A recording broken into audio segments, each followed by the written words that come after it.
తెల్లారిందా? నేను ఇంకా సీఎం కాలేదు బాబానే. దానికి ఇప్పుడు నుంచి ఎందుకో కొంత టైం ఉళ్ళ. ఆ మాట దయవల్ల ముసలోడు పోవాలా, అప్పుడు ఫోన్ చేయి. నేను చూసుకుంటా కదా.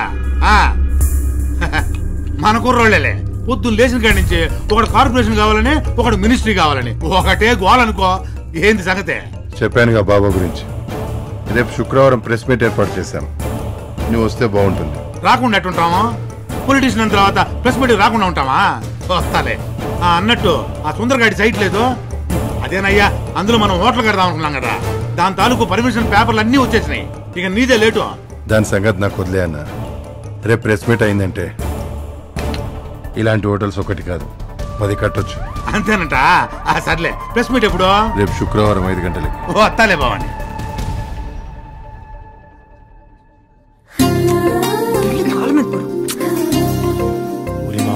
చెప్పేది అర్థం చేసుకో.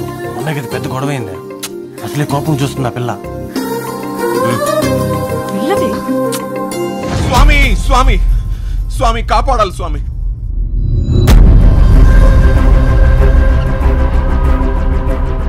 స్వామి మీరే నాకు దిక్కు, మీరే నన్ను కాపాడాలి స్వామి. మీరు లేదంటే ఆత్మహత్య తప్ప వేరే దారే లేదు స్వామి నా దగ్గర. ఎవరు మీరు? నా పేరు ప్రకాశం స్వామి. ఇది ఎన్నెన్నో వ్యాపారాలు చేశాను, ఏదీ కలిసి రాలేదు. జీవితంలో అన్ని విధాలుగా దెబ్బతిన్నాను. అందరూ వదిలేసి వెళ్ళిపోయారు స్వామి. చివరికి భార్య బిడ్డలు కూడా. బ్రతకడానికి ఎలాంటి ఆధారం లేక రోడ్డున పడ్డాను స్వామి.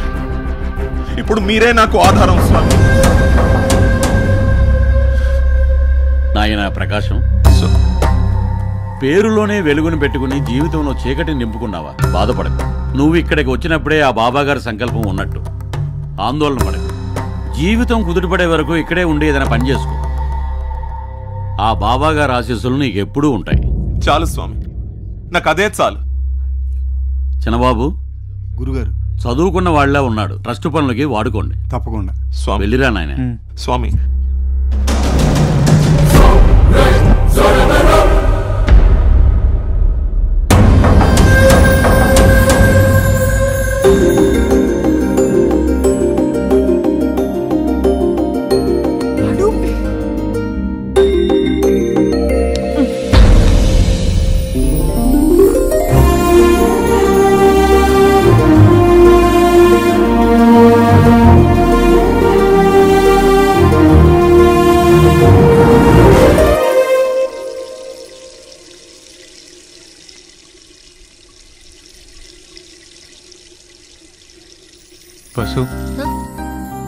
కొంచెం దూరంగా ఉండి మాట్లాడు.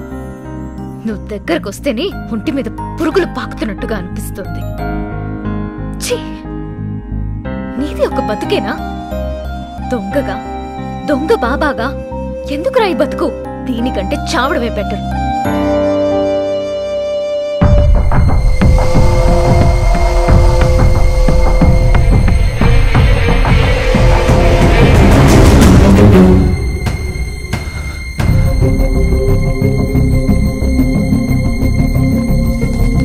ఎందుకురా ఈ బతుకు?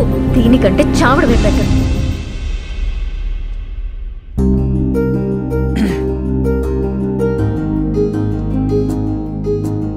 నేను దొంగనే కానీ నిన్ను ప్రేమించింది మాత్రం నిజం. నువ్వు కలవకపోయింటే ఈ ప్రపంచంలో కష్టం మాత్రమే ఉండేదనుకునేవాడిని.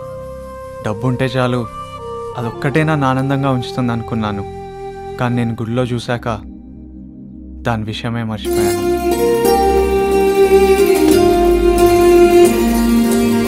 ఇక్కడి నుంచి డబ్బులతో పారిపోతుంటే నిన్ను చూసే ఆగిపోయాను.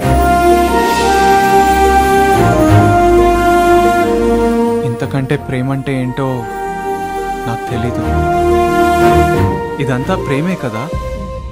ఏమో, ఫస్ట్ టైం నువ్వు కలిసినప్పుడు గుళ్ళో విగ్రహం కొట్టేస్తూ కనిపించావు. ఇప్పుడేమో ఇక్కడ దొంగ బాబాగా నటిస్తున్నావు. నిన్నెలా నమ్మాలో నాకు అర్థం కావట్లేదు. ప్రేమంటే నమ్మకం కదా. నువ్వు నన్ను నమ్మాలంటే నేనేం చేయాలి? నువ్వు నాకు నిజం అనిపించాలి.